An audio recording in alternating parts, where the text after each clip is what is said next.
Good afternoon, friends. My name is Ankur Seni, and I am here with our registered migration agent, Mr. Saurabh Smar. Hi, Saurabh. How are you? Very well, thank you. Yeah, feeling way better, with the new news.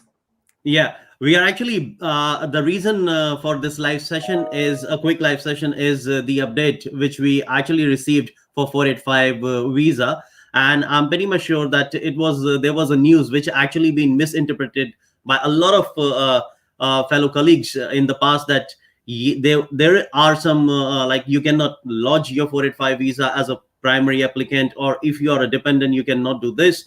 But yes, even by that time, Saurabh was the one who actually interpreted the law in a very good manner, and he himself actually made a couple of videos with regards to the same. Saurabh, how are you feeling? Relieved that yes, the fraternity, Yes, the applicants, those who are actually planning to lodge the 485 visa, now they are relieved and they can lodge their 485 visa. Would you mind absolutely. giving us the So, update on this, please? yeah, absolutely. So, as I said in my last video as well, that we are waiting for some clarification from the Department of Home Affairs through Migration Institute of Australia. And today, around midday, it was actually we got a confirmation as well, and department will be updating on their website as well as on their Migration Institute of Australia website that the same arrangement will actually continue to apply for the family members. That means the secondary applicants of a 485 visa holders.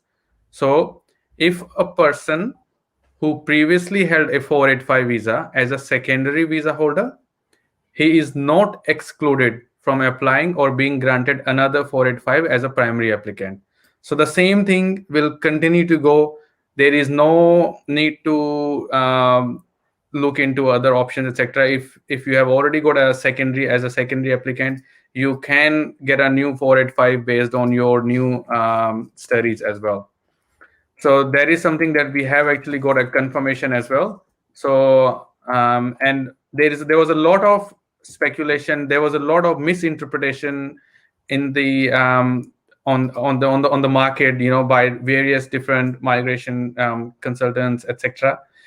So now we have, even at that point of time as well, our interpretation was correct. We have provided correct information to our clients and our viewers. So this is the new update, and this is the new information, and this has been now confirmed by the Department of Home Affairs as well as the Migration Institute of Australia. So that's all I want to say is that a secondary applicant on a 485 visa can apply for a new 485 as a primary applicant, provided they do meet other requirements, etc.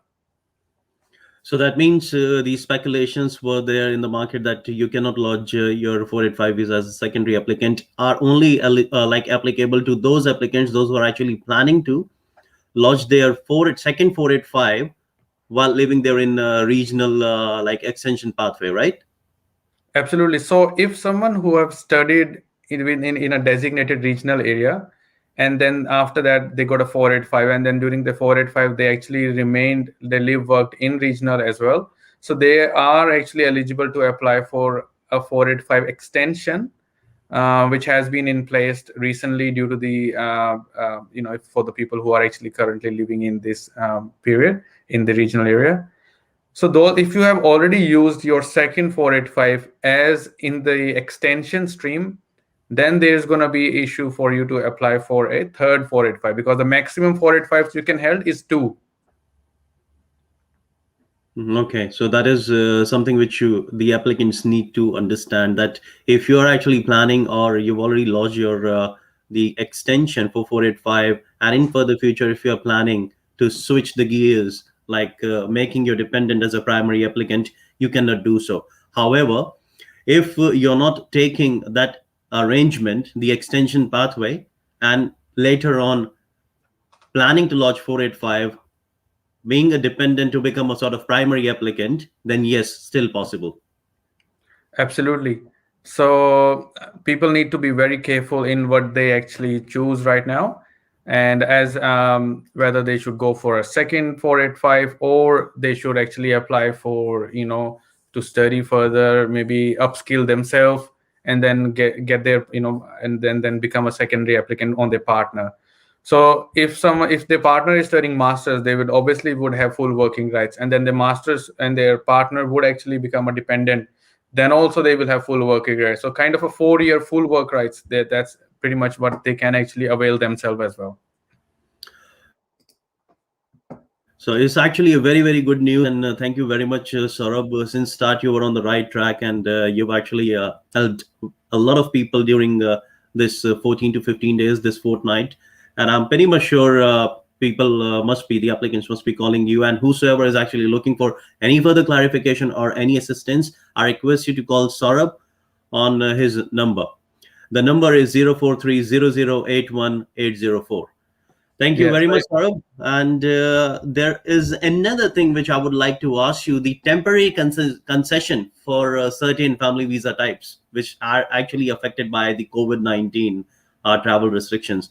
Would you mind giving us some sort of information on that as well, please? Yeah. So recently there has been a recent an update from the Department of Home Affairs certainly for people who are actually affected due to the COVID-19. So people of subclass 101, which is a child visa, and then adoption visa subclass 102, a dependent child 445, prospective visa, which is subclass 300, partner visa subclass 309, partner visa or parent visa subclass 103, 143, or 173.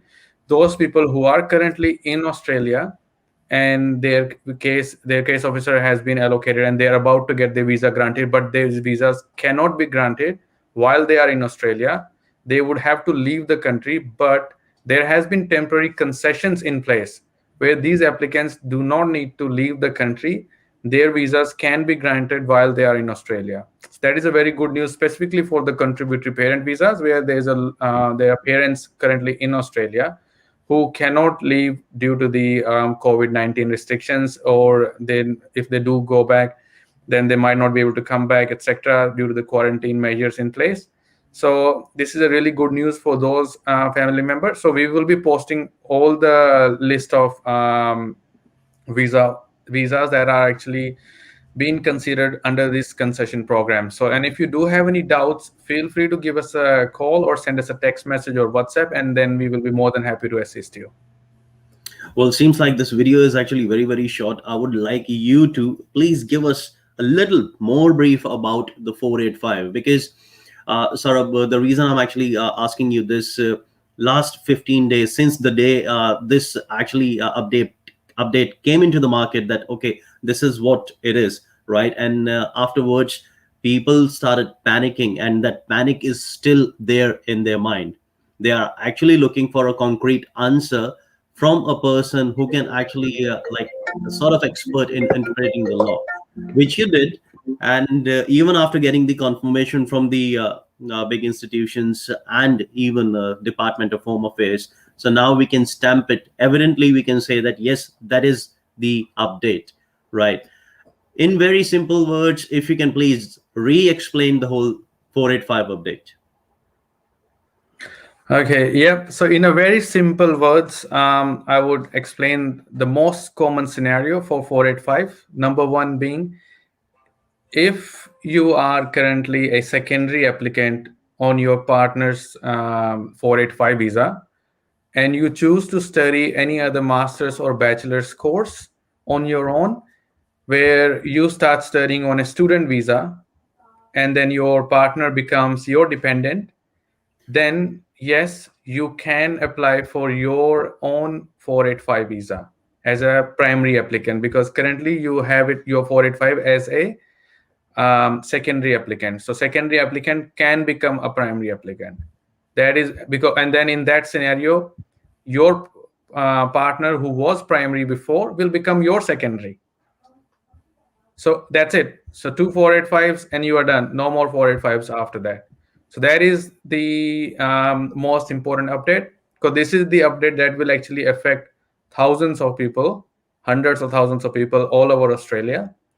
And if they do have any doubts in regards to their own particular scenario, I would request them they can give us a call on 04300 81804, or even send us a text message or WhatsApp us on that number.